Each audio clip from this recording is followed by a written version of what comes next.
नमो नमः। भवतां सर्वेषां स्वागतम्। विद्यार्थियों, आप सभी का स्वागत है संस्कृत कक्षा में। आज हम बात करने जा रहे हैं बीए भाग प्रथम के पाठ्यक्रम में सम्मिलित वाल्मीकि रामायण के बालकांड के प्रथम सर्ग के 25वें, 26वें और 27वें श्लोक के बारे में। विद्यार्थियों, अभी तक की जो घटना है या जो भी हमने पढ़ा है उसके अंतर्गत हमने जाना है कि महर्षि वाल्मीकि नारद जी के पास आते हैं, नारद जी से एक श्रेष्ठ व्यक्तित्व के बारे में जानना चाहते हैं और नारद जो है वे उन्हें राम के बारे में बताना शुरू करते हैं। सबसे पहले वे राम के गुणों का वर्णन करते हैं और उसके पश्चात राम की जो कथा है, श्री राम की जो कथा है, उस कथा का संक्षेप में वर्णन करते हैं। तो प्रथम सर्ग में यही कथा चल रही थी और उसमें हमने पढ़ा था कि जो राम हैं उन राम को दशरथ ने युवराज बनाने के लिए नियुक्त किया और उन्हें युवराज पद पर अभिषिक्त करने की इच्छा जाहिर की। जैसे उन्होंने ये इच्छा व्यक्त की, उसके लिए तैयारियां शुरू हुई और जब ये तैयारियां चल रही थी उस समय पर केकई ने इन तैयारियों को देखा और उसने दो वर दशरथ जी से मांगे।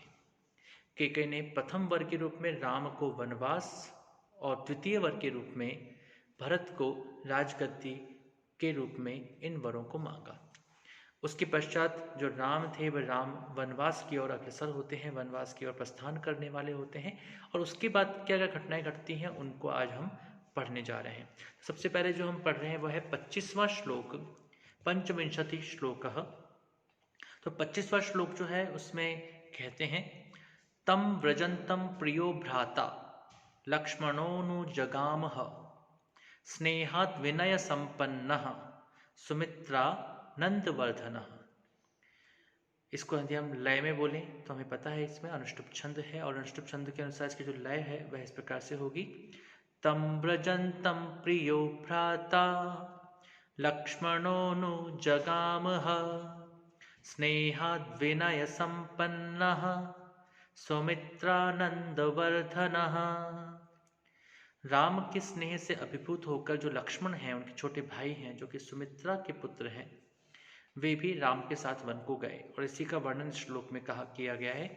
यहाँ पर कहते हैं कि तम व्रजंतम, तम अर्थात उसको, अर्थात राम को, व्रजंतम जाते हुए, तम व्रजंतम सुमित्रा नंदवर्धन विनय संपन्न स्नेहात् प्रिय भ्राता लक्ष्मण सौभ्रात्रम अनुदर्शयन अनुजगाम।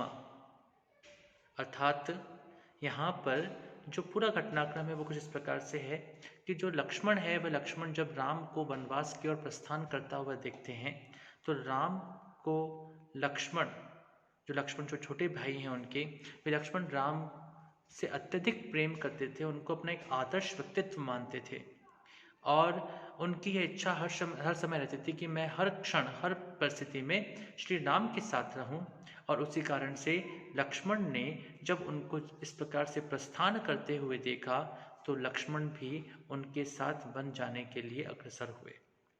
तो यहाँ पर इसी बात को स्पष्ट किया गया, इसी बात को बताया गया है और यहाँ पर ये कहते हैं कि जो प्रिय विनय संपन्न सुमित्रानंदवर्धन, जो प्रिय था, विनय संपन्न, विनय से संपन्न, विनय से युक्त था, सदैव नम्र स्वभाव रखने वाला था। लक्ष्मण को कई बार हम वैसे तो एक उद्धत व्यक्तित्व के रूप में वर्णित करते हैं, कई बार हम लक्ष्मण के गुस्से और क्रोध के बारे में चर्चा करते हैं, लेकिन राम के सामने लक्ष्मण जो है वे हर समय विनयशील रहते थे। सुमित्रानंद वर्धन है, ऐसे सुमित्रा के आनंद का वर्धन करने वाले भ्राता लक्ष्मण, भाई लक्ष्मण, स्नेहात, राम के स्नेह से, राम के स्नेह के वशीभूत होकर के, व्रजंतम तम भ्रातरम, व्रजंतम गमन करते हुए, जाते हुए, वन की ओर प्रस्थान करते हुए, तम उस भ्रातरम भाई को अर्थात श्री राम को, अनुजगाम, अनुजगाम अर्थात उनका अनुसरण किया, उनके पीछे पीछे चल दिया।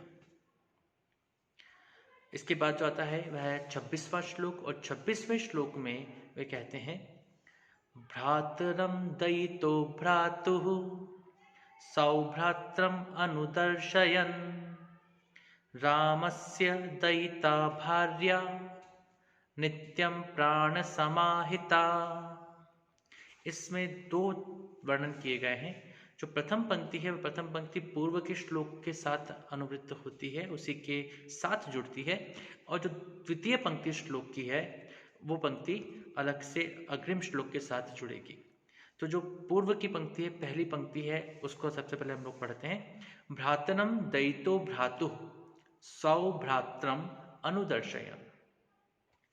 जहां पर वहां कहा गया था कि तम यानी कि उनको जाते हुए देखा, तो वो उनको किसको जाते हुए देखा, तो भ्रातरम अर्थात भाई को, ऐसे बड़े भाई अर्थात राम को।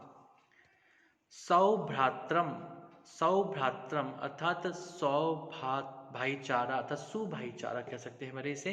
भ्रातरम अर्थात भ्रातृत्व प्रेम जो था उनके अंदर, और वह भी कैसा था, सुभ्रातृत्वम।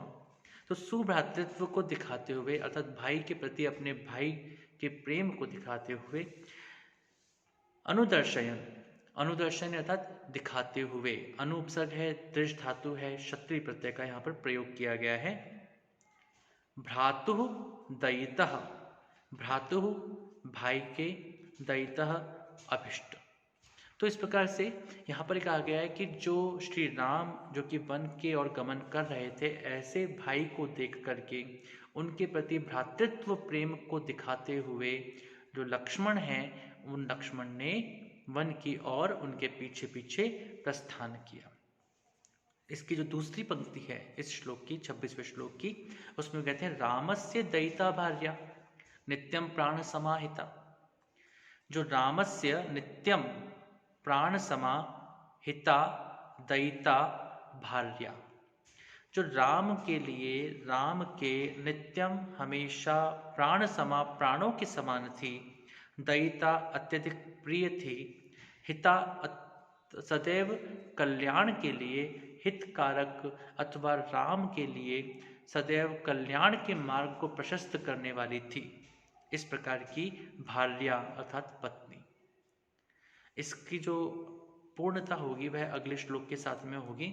और इस वाले श्लोक में 26वें श्लोक में हमने देखा कि प्रथम पंक्ति के अंदर जो कि 25वां श्लोक है उसके साथ इसकी अनुवृत्ति है, और द्वितीय जो पंक्ति है उस पंक्ति की 27वें श्लोक के साथ में वह जुड़ता है और अपने अर्थ को देता है। तो इस 26वें श्लोक की जो द्वितीय पंक्ति है उस पंक्ति के अंदर राम की जो प्राण समा है, प्राणों के समान है, सदैव हितकारक है, कल्याणकारक है और अत्यधिक प्रिय है, ऐसी राम की जो वह पत्नी है। अब राम की पत्नी क्या होता है, हमें तो जानकारी है ही कि राम की पत्नी जो सीता है, वह सीता भी राम के पीछे पीछे वन गमन की ओर अग्रसर होती हैं। और उसी बात को यहाँ पर स्पष्ट करते हैं श्री नारद। और यहाँ पर कहते हैं 27वें श्लोक में कहते हैं, 27वां श्लोक इस प्रकार से होगा, जनकस्य कुले जाता देव मायेव निर्मिता सर्वलक्षण संपन्ना नारीणाम उत्तमा वधुः। जनकस्य कुले जाता देव मायेव निर्मिता सर्वलक्षण संपन्ना नारीणाम उत्तमा वधुः। तो इसमें कहते हैं जनकस्य कुले जाता, अर्थात वह जो सीता थी वह किस प्रकार की थी, तो जनकस्य कुले जाता, जनक के कुल में उत्पन्न हुई, जनक के वंश में होगी, जनक ही उनके पिता थे। तो जनक जिनके पिता थे अथवा जनक के कुल में जो उत्पन्न हुई थी, देव मायेव निर्मिता, देव माया के समान या देव माया के सदृश जो निर्मित हुई थी, अवतरित हुई थी। सर्व लक्षण संपन्ना, जो सभी प्रकार के समस्त लक्षणों से युक्त थी। एक स्त्री में, एक श्रेष्ठ स्त्री में जिस तरह के लक्षण होने चाहिए, जिस तरह के गुण होने चाहिए, जैसा वैशिष्ट्य होना चाहिए, वे समस्त वैशिष्ट्य उन सीता में विद्यमान थे। सीता उन समस्त वैशिष्ट्यों से संपन्न थी। नारीणाम उत्तमा, जो नारियों में भी श्रेष्ठ थी। रामस्य दयिता, जो राम की दयिता थी, राम की प्रिया थी। नित्यम प्राण समा, जो कि नित्य प्राणों के समान थी, हिता जो कि सदैव हितकारक थी। इस प्रकार से यहाँ पर 27वें श्लोक जो है वो 26वें श्लोक की जो द्वितीय पंक्ति और 27वें श्लोक की जो दोनों पंक्तियां हैं वहाँ पर आगे खत्म होती है। तो ये आपको लग रहा होगा कि ये जो श्लोक है, श्लोक अधूरा है। ये अधूरा इस कारण से क्योंकि कई बार क्या होता है कि जो श्लोक को लिखने वाले होते हैं वे युग्मक के रूप में या फिर संदानितकम के रूप में या चतुर्थक या पंचक के रूप में श्लोकों का निर्माण करते हैं। अर्थात एक श्लोक जो होता है वह श्लोक जो होता है उसकी आवृत्ति अगले श्लोक से चलती है। तो समूह में यानी कि एक बात को एक श्लोक में पूर्ण ना करके उसे कई श्लोकों के अंतर्गत वाक्य के रूप में निर्माण किया जाता है। यहाँ पर भी कुछ इस प्रकार का ही हमको देखने को मिल रहा है। और यहाँ पर हम देखते हैं कि जो 27वां श्लोक है, 26वें श्लोक की एक पंक्ति और 27वें श्लोक की दो पंक्तियाँ, इन तीनों पंक्तियों के अंतर्गत सबसे पहले राम की उन पत्नी सीता के विशिष्ट को प्रदर्शित किया गया है। और उसके अंतर्गत कहा गया है कि जो सीता है वह राम की अत्यधिक प्रिया है, प्राणों के समान है, सदैव हितकारक है, जनक के कुल में उत्पन्न हुई है, देव माया के समान, देव माया के सदृश या देव माया से अवतरित हुई है और सर्व लक्षण संपन्ना, समस्त लक्षणों से युक्त है। नारी नाम उत्तमा, वह नारियों में उत्तम है। वधु, वह राम की वधु अर्थात राम की पत्नी है। इसका जो अग्रिम भाग है वह 28वें श्लोक में परिपूर्ण होगा।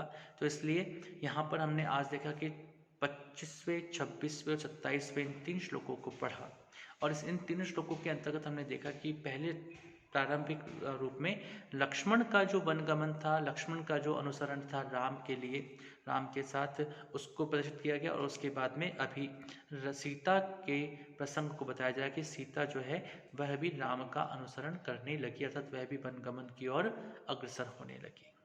तो आज के लिए इतना ही विद्यार्थियों, आप पढ़ते रहें और अगले पाठ में हम इन्हीं श्लोकों को 28वें, 29वें और 30वें श्लोक को पढ़ेंगे।